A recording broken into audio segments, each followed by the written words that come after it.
I will talk about the 10 most important things for me which made me stay in Mexico. Of course, it will be a very personal list, so maybe some of them is not even relevant for you. And I don't want to state that Mexico is the land of miracles, because it is just a country with regular people. So of course it has, like every coin, both sides. But in this video, first thing first, I will concentrate on the positive ones. And if by any chance you're interested what is my experience and what I think is a little bit more difficult in Mexico, you can comment below, and if more people ask, I'm really happy to make a video about the other sides as well, just to see the whole picture. But definitely in this one, let's talk about the 10 things which are very important for me, and the last one will be the one which basically changed my life. So if you're interested, just go to the end of the video or stay with me during the whole video. As you know from the description of my YouTube channel, I am almost 50 years old, Hungarian woman who was living in London, and well, in my life it was not my main importance, and I never been the European beauty standard. So I didn't have too much self-confidence as a woman back in time. And I have to say that since I live in this part of the world, I have so much smile and so much kindness and so much compliment from men that how I think about myself as a woman and how I see myself as a woman, it changed a lot. First thing first. Second thing, I watch the woman in this part of the world, and they are lots of them are not matching with the European beauty standard. And I have to say that I see that they are so okay with themselves. Doesn't matter they are a little bit bigger, they still happy. They still put the eyelashes, they make the nice hair, they have nice clothes, and they are confident. And you can really feel the power of their femininity, and it somehow is affected me, and yeah, I feel much better as a woman, as a female in my skin, since I live in this part of the world. So this is one of the very important things for me. And the second thing is, I'm not only more confident as a woman, as a female, I'm more confident as a human being, because, for example, here everyone is singing, but really, sometimes I hear the neighborhood, the girl, she is just singing her heart out. She's all of her emotions and everything in the song. I'm walking on the street, I hear that in the house, a man singing. People are driving the car and they are singing. Walking on the street, they are singing. They are just expressing themselves. When I came here, I went into Temazcal, maybe in one of the videos I will talk about it, and when people are sitting in the steam and they are singing, and some of them be singing like, oh my God, of course my European critical mind immediately switched on. And later I realized they are not opera singers. They are singing from their heart, they are singing their pain, they are singing their happiness. They are expressing who they are. And honestly, when I came here very first time, I had a lot of restriction around, for example, singing, but other things as well. I wanted to work as a temazcalera in the future, which means I need to be able to sing and I need to be able to lead the temazcal. But my singing was, at least that was my knowledge about my singing, that oh my God, I don't have a good voice.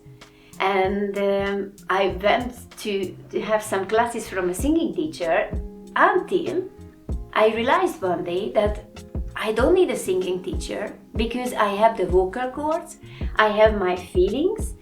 If I start to sing and in the first couple of seconds I don't allow the thoughts come into my mind that oh, I cannot sing, then I can sing. So basically, I just need to get rid of this. I cannot. I'm not good enough. I need to improve myself in certain things. I have a sentence with me when I joined to the dance group, the local pre-Hispanic or Aztec dance group, I of course went to the leader and I asked permission, and I told, I'm sorry, I cannot dance, but I really would love to learn it. And he said, it's okay, Zsuzsa, you can learn the steps. There are 3 important rules in dancing. Dance from your heart, dance from your heart, dance from your heart. That's it. The rest will come. And basically this is what I learned through the singing, the dancing, through these people, that whatever they do it from their heart. They enjoy it, they love it. And it's not a question, is it a little bit coming back to the first point, it's not a question that I'm 10 kilograms bigger or smaller. It's a question that, do I enjoy my life? Do I eat with full joy, dance with full joy, sing with full joy, or not? And being yourself, just getting immersed in life, that's more important than anything else. So do everything from your heart. That was my second biggest lesson. The third very important thing is the food. And I'm not talking about that, wow, the food is so delicious. Of course, delicious. More important thing is available. I remember when I went to Budapest from the countryside to live, when I went to London from Budapest to live, and I wanted to find some food and there was nothing on the street. Yes, I'm a big fan of street food. Full stop.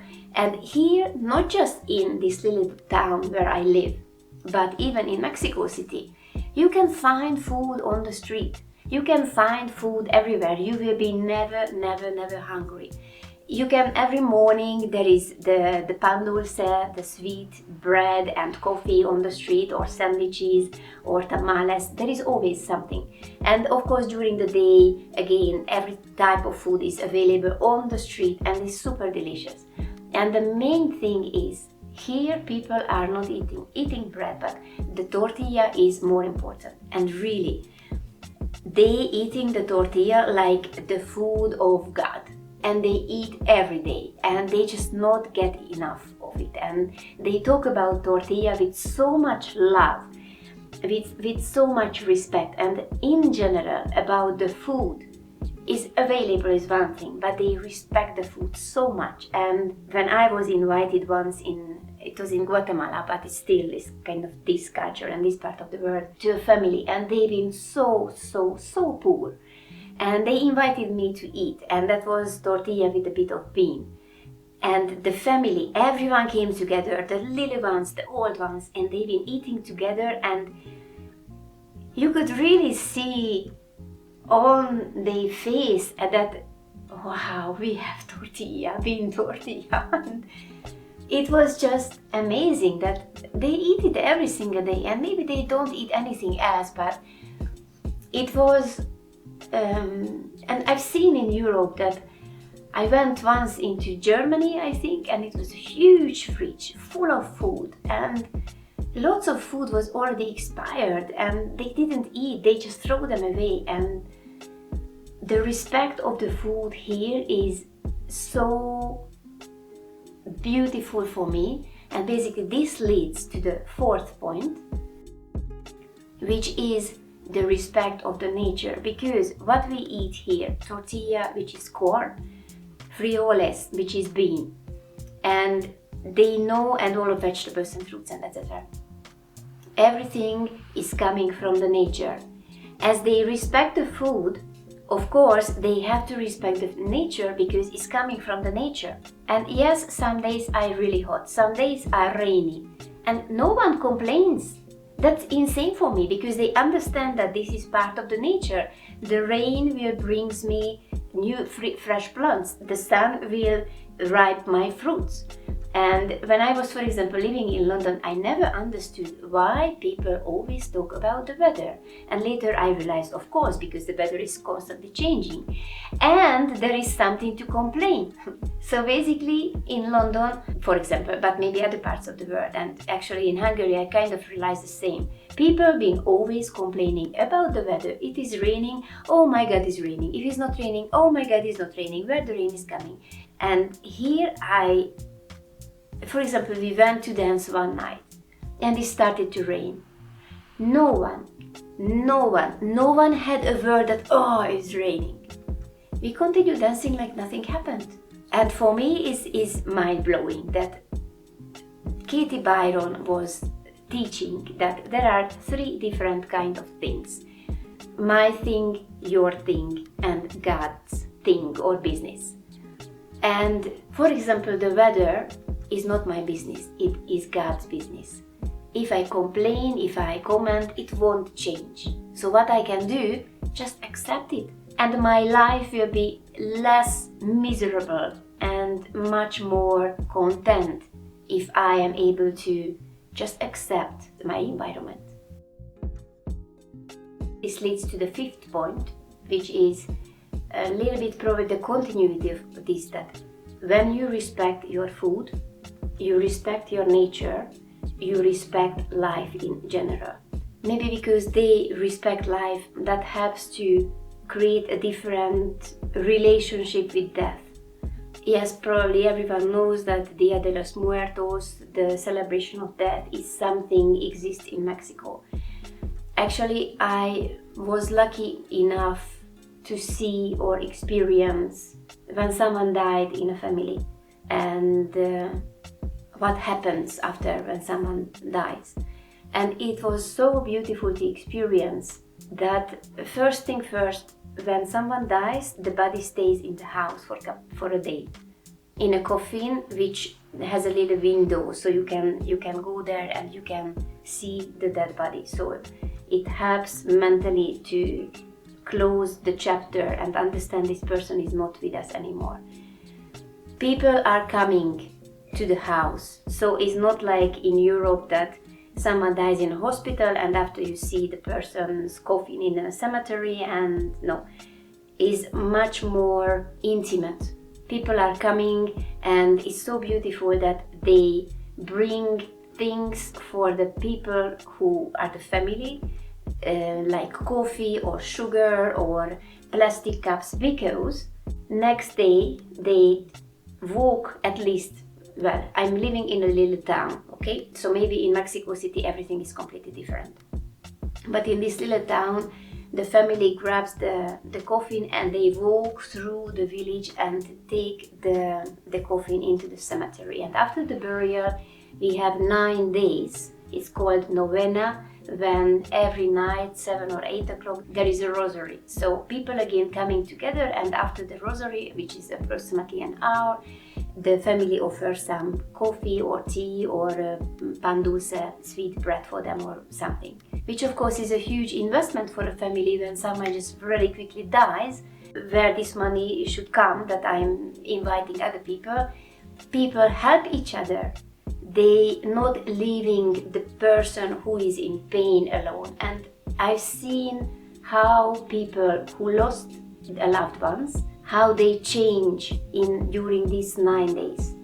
These 9 days is called that when the dead spirit leaves this realm and goes to the other realm. But actually, I was really thinking that these 9 days, which is actually a little bit the metaphor of the 9 months as well, which we spend in the womb and moving from one realm to the other one, that the pain in the family changes a lot, because they don't have to carry this pain alone, but other people are there to support them, and they support them emotionally, of course, and they support the family, the friends, and the family members and everyone from the village. They support them materialistically as well, as I mentioned. So the relationship to life and death is completely different and much more humble and much more kind of organic and much more real. In Europe, my relationship with death was just fear, simply just fear. But that kind of thinking changed a lot in me in Mexico. This leads me for the next point, the sixth point, which is again a little bit staying with the difficulties, because of course life is difficult everywhere, but how we treat the difficulties, how we think about difficulty, that can make a huge difference. And here, as I already mentioned, for example, when it was raining, doesn't matter, it's raining, we just accept it and we continue dancing. Then just to make you understand another example, once I was walking between the two big volcanoes in Mexico, Popocatépetl and Iztaccíhuatl. I wasn't really prepared, not even mentally, but not even physically, because I didn't know it would be freaking cold, because at the top of the volcano there is snow, and it was horrible. It was very difficult. It was difficult to walk up to the mountain because there was not too much air. It was raining and I was soaking wet. It was freaking cold and I didn't have proper clothes, and yeah, I have to admit I started to cry. And someone told me, Zsuzsa, this is the medicine of the mountain. When next day we arrived to the point where we had the velation, which means we didn't sleep during the whole night, and next day we went to dance 5, 6, 7 hours on the sun, and again you've been over your physical, what you thought that you are able to do physically, and people says this is the medicine of the dance. So basically here everything, when something is getting difficult, there are two ways how they see. One, yes, this is a medicine, and the second, this is your offering.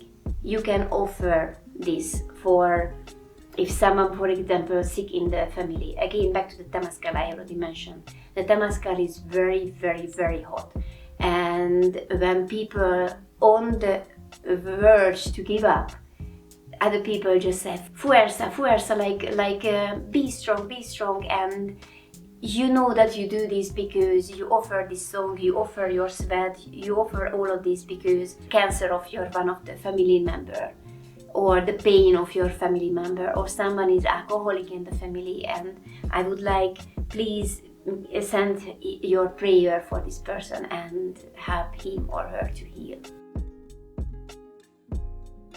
And if I already mentioned the word medicine, let's mention the seventh point, that in Mexico every single medicine, I mean plant medicine, is basically available, which is for me is insane. I heard a couple of things about the mushrooms, the peyote and stuff like this in Europe, and I know that you can buy this kind of things online. But honestly, since I came here, first I started to be more familiar with them because I was kind of a Virgo regarding this topic. And I learned two things. One, is very important when you are use a medicine. First, it's called plant medicine. So it's not about I'm just taking it and I'm going to have a party. No, if you have a reason to take the plant medicine, then take it. You have to respect the medicine. You have to have your intention. And the medicine itself, if you just take an ayahuasca, peyote or mushrooms or something, it won't heal you. It's like you have a lake, and on the bottom of the lake there is lots of stuff just sitting there, and it's kind of just mixing everything up. But after the period, the integration period, is when you have to do the work and when everything will settle again differently, and that's how your life will be changed.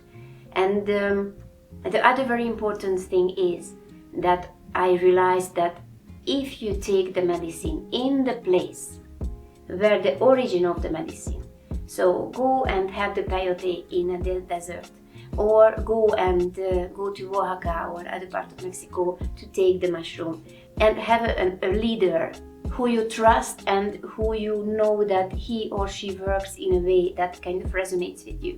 Because of course you can just order something online, go home and just have your trip at home. And maybe it can work, but really you have to keep safe yourself, because it's not a candy, okay? I've seen people who stayed on the other side for a while, and yeah, I had a stronger experience when I stayed on the other side a little bit longer. And it's not a joke.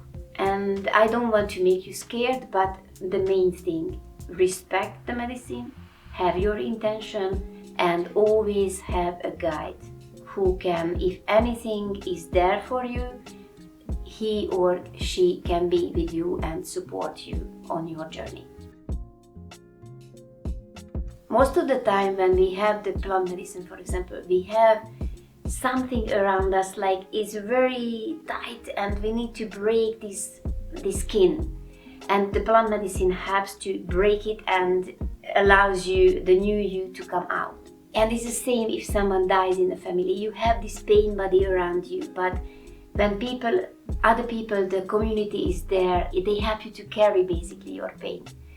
And it's very important in Mexico, and this is one of the most important things for me, the community I already mentioned. And it's very interesting because I'm coming from a small town, and honestly, when I was younger, I really had enough that everyone knows everyone's stuff, everyone is having the opinion, and I was escaping into a big city. And I was living in Budapest for 10 years, I was living in London for 14 years, and because I had enough of this everyone knows everyone business. And my spirit got very tired of this. And I felt that need to live in a small place where even if I have a bad day, if I leave my house and go through the street, people say, hello Zsuzsa, have a nice day. And the whole being, the whole existence is not so scary anymore, because you know that there is a kind of social net which holds you if you fall. When I came to Mexico, it was September, so the Dia de los Muertos just came a month later. And how is the tradition in this little town that people supporting each other, where in the family someone died in that year, it really touched me so deeply that I stayed. So basically the vibe of the community, that you have this container, it made me fall in love with Mexico. And the ninth point is staying with the word container, but a much larger container. And this is the second most important thing for me why I'm in Mexico, because of the tradition. Because the community can hold you as individual, but the tradition can hold you as a nation. It can give meaning to your life. I remember when I went to the first fire ceremony in my life. Actually, it was in Guatemala, but it's still very similar tradition. And the girl at the fire, she asked me, Zsuzsa, do you have something like this in Hungary? And I was thinking that, well, actually, I cannot say. We have lots of celebrations, which is Catholic celebration, but we don't have anything which is the Hungarian tradition. And I realized that, yes, we lost our traditions. And I can see how the alive tradition affects the health of the nation. Mexican people are proud. We are Hungarian people, we are not so proud. We are different. And though I'm not Mexican, I found my home in this tradition, and I found the meaning of my life in this tradition. And this is how we slowly arriving to my last point, which I mentioned, the most important. I learned through these people, through this medicine, through this tradition, that I can trust, that I'm never alone. Doesn't matter what, even I'm sitting in my room completely isolated for weeks. To make you understand what I mean. For example, I remember back in time, I thought, just kind of funny way, even to myself, I was laughing on it, that I would love to live in a place where is 365 days summer exists. And I thought, of course it doesn't exist in this universe. I'm living in a small village where there is, yes, 365 days summer. I said at one point, I want to live in a small town where there are lots of local people, so the groundedness have to help me to get grounded, and there is lots of nature, there is not too many foreigners, and yeah, this is where I want to live. Imagine where I ended up, in this little town. I didn't know it exists.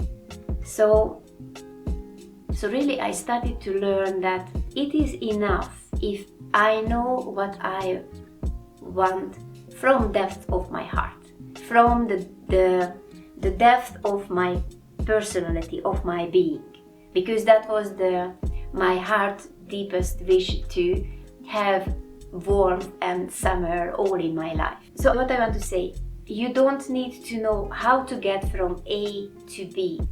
You just have what you really wish, really want, and leave the rest for the universe or God, or I don't know who you believe in. I still don't know who am I believe in, but I understand that I don't have to micromanage every single step. It's completely okay to know what I want and just do my work, just live my life. And here I am. I'm living the life I always wanted. One day I was thinking that basically I am retired because I don't need to wake up for a clock every morning. I'm working with people who are basically like my friends. I'm eating amazing, delicious food. I have community around me. I have everything what was important for me before and I was always craving. And the very important thing is, I was living in an environment which was not right for me. And I translated this, that there is some problem with me. And now that I'm living in the environment which is good for me, I'm realizing that there was no problem with me, simply I was living in the wrong environment for me, which probably is the best for other people. If I'm a fish and you ask me to fly, I will fail. If I'm a fish and you ask me to swim, I will be the best. So long story short, yes, living in Mexico changed my life completely, brought lots of healing into my life. And as I promised before, soon I will create a video about how traveling, how moving and finding your own environment can heal your life. So if you're interested and if you don't want to miss it, feel free to subscribe to my channel. Otherwise, well, thank you very much for your patience and for your interest. Feel free to share the video and like the video, and see you in the next one. Adios.